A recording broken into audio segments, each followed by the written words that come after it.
Thanks very much, Paul. And thanks to MEP for inviting us down. And Ian's very sorry he can't be down here because he always loves his trips to Wales.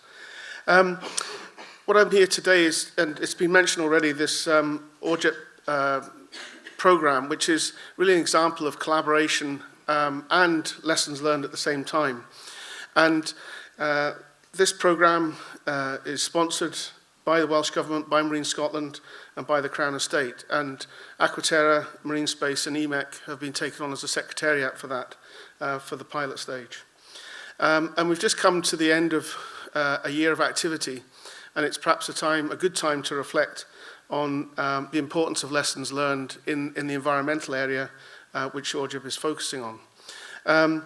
What has happened, and I've left out, because of the time, all the introduction to what ORJIP is and how it's been structured, and I've just focused on the actions to date. And what has happened is that the team have used their own expertise, but also gone out to industry, gone out to other consultants, gone out to academics to develop a definitive list of consenting issues around the environment.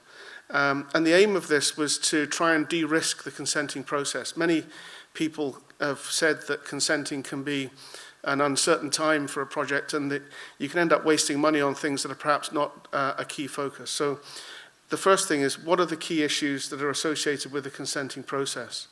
What's then happened is a prioritization process for where there are uncertainties that need to be resolved through research, which are relevant to the consenting process itself.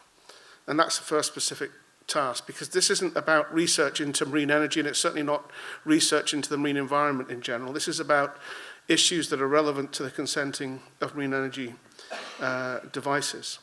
And the first is where new work may be needed, and the second is to acknowledge where work may be underway. And I think one of the lessons that can be learned there is that obviously if you repeat yourself, you're wasting money, and we don't have that money in this sector to afford repeating stuff, either in one locality and certainly between different parts of the UK, for example.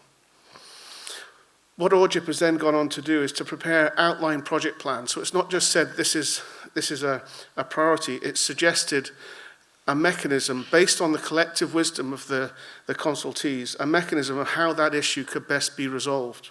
So again, trying to take the lessons and the understanding that we have from the collective community and apply that to the methodologies that might be adopted.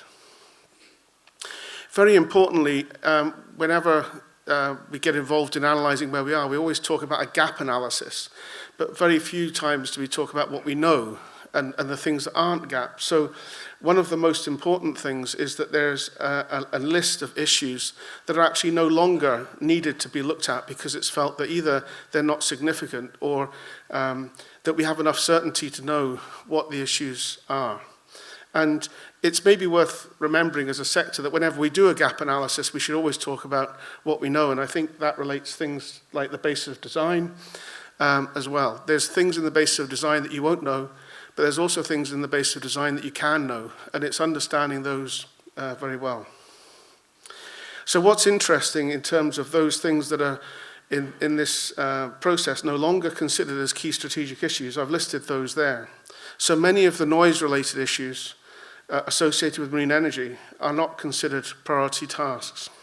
Entanglement, corkscrew injuries for seals, which at one time were thought were due to the ducted propellers, have now been found to be caused by seals themselves. It's mortality, adult seals killing other seals. Reef effects, which is where devices might attract fish. Introduced alien species, the idea that species might be transferred through the sea from device to device. Now, this is not saying that these issues are not issues. They're just saying they're not research priorities. They're not coming up in the consenting hierarchy as issues that are going to drive decisions.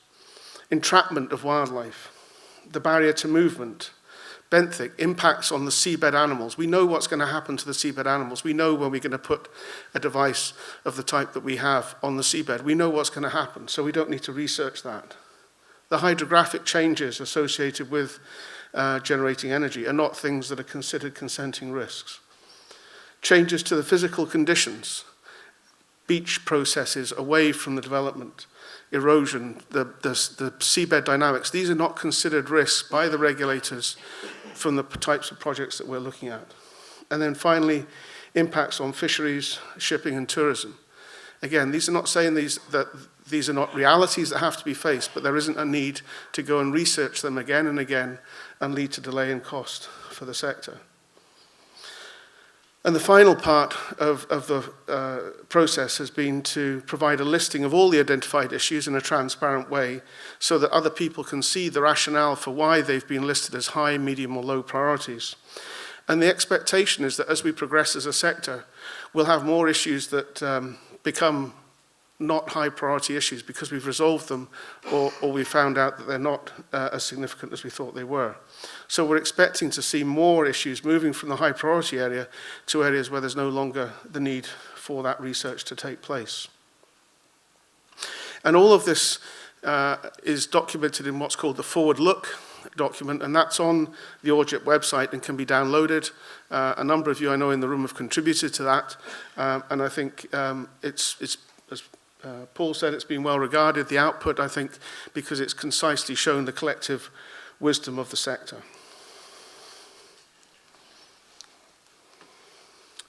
So just to look at what remained in terms of the high priorities, and I'm not going to discuss each of these, but it'll give you a feeling for what's in there. So there are some issues around collision risk, particularly for tidal energy. And this, although ORJIP has looked at wave and tidal, and I'm going to say it's going to look at tidal impoundment or tidal range as well, each of these priorities is listed very specifically for a particular technology. So collision risk is thought to be an issue still in some regard with regard to tidal energy. Underwater noise in terms of the modelling side, but not background measurement. Displacement activities in terms of the approach to the assessment. So how do you deal with your knowledge about the species, not actually going out and monitoring the species themselves?